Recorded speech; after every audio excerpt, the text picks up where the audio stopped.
मैं इस वीडियो में त्रिभुजों के वर्गीकरण के दो मुख्य आधार बताऊंगा। पहला ये कि त्रिभुज की सभी या कोई दो भुजाएं बराबर हैं या नहीं, और दूसरा त्रिभुज के कोणों के आधार पर उसकी श्रेणी तय करना।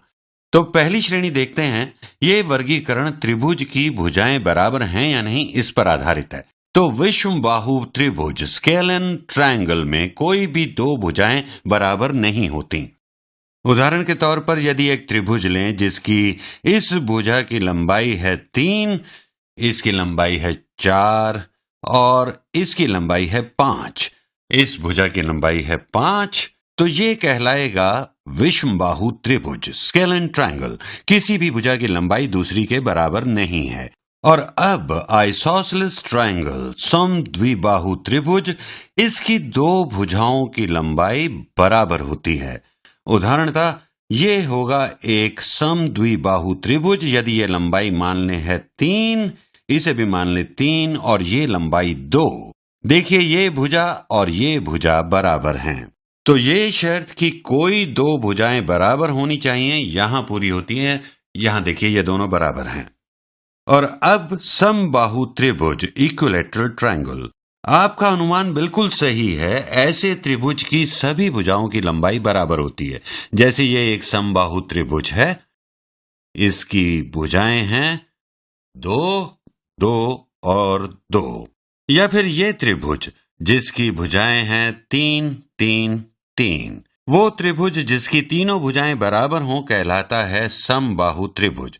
अब आप पूछ सकते हैं कि वो त्रिभुज जिसकी दो भुजाएं बराबर हैं समद्विबाहु त्रिभुज होता है, तो क्या हम समबाहु त्रिभुज को समद्विबाहु त्रिभुज नहीं कह सकते?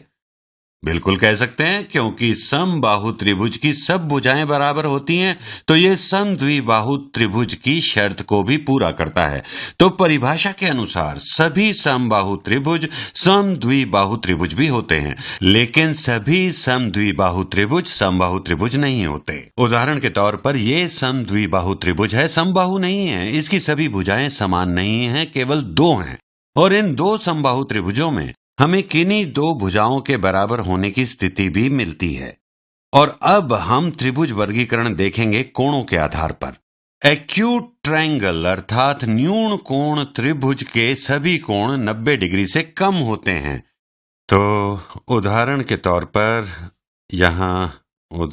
तौर पर यदि हम इस त्रिभुज को देखें तो ये कोण मान लें 60 डिग्री है। मैं इसे कुछ बड़ा बनाता हूं। तो ये बन गया त्रिभुज। ये त्रिभुज, मैं इसे थोड़ा और साफ बनाता हूं। ये बन गया त्रिभुज। तो मान लीजिए ये कोण है 60 डिग्री। मान लीजिए ये कोण हो गया 59 डिग्री। तो ये कोण हो जाएगा 61 डिग्री। देखिए इन सब का योग 180 डिग्री होना चाहिए। तो ये है न्यून कोण त्रिभुज, क्योंकि इसके सभी कोण 90 डिग्री से कम हैं। सभी कोण कम हैं 90 डिग्री से। और अब देखते हैं समकोण त्रिभुज राइट एंगल ट्रायंगल। वो त्रिभुज होता है जिसका एक कोण 90 डिग्री का होता है। उदाहरण के लिए ये यहां पर ये एक समकोण त्रिभुज है, क्योंकि इसका ये कोण 90 डिग्री का है। आमतौर पर तो कोण के माप को ऐसे दिखाया जाता है और 90 डिग्री लिख दिया जाता है, परंतु समकोण त्रिभुज को दर्शाने के लिए ऐसे एक चिन्ह बना दिया जाता है यहाँ पर, और ये चिन्ह दर्शाता है कि यह 90 डिग्री का कोण है। क्योंकि इस त्रिभुज का एक कोण 90 डिग्री का है और त्रिभुज का एक ही कोण 90 डिग्री का हो सकता है, तो ये है समकोण त्रिभुज राइट एंगल ट्रायंगल, जिसमें ये है समकोण 90 डिग्री का कोण। और अब आप अधिक कोण त्रिभुज ऑब्ट्यूस एंगल ट्रायंगल की कल्पना कीजिए। अधिक कोण 90 डिग्री से अधिक होता है। अधिक कोण त्रिभुज में कोई एक कोण 90 डिग्री से अधिक होता है। मान लीजिए कि हमारे पास ये एक त्रिभुज है जो कुछ ऐसा दिखता है।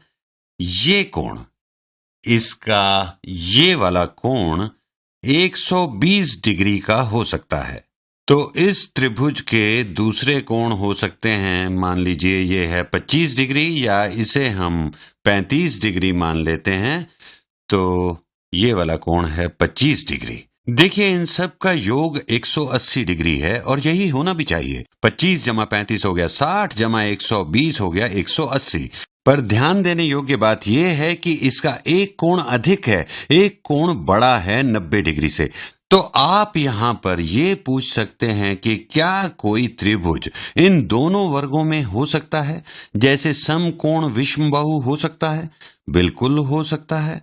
अगर हम यहाँ इस त्रिभुज को देखें, ये है 3, 4, 5, एक त्रिभुज जिसकी भुजाएं हैं 3, 4 और 5। ये एक समकोण त्रिभुज भी है क्योंकि इसका ये कोण है 90 डिग्री इसका। इसी प्रकार एक समबाहु न्यून कोण त्रिभुज भी हो सकता है क्योंकि सभी समबाहु त्रिभुजों में उनके सभी कोण 60 डिग्री के ही होते हैं, इसलिए सभी समबाहु त्रिभुज न्यून कोण त्रिभुज होते हैं। तो इसी प्रकार कई कॉम्बिनेशंस हो सकते हैं जो इन और इन स्थितियों को पूरा करते हों।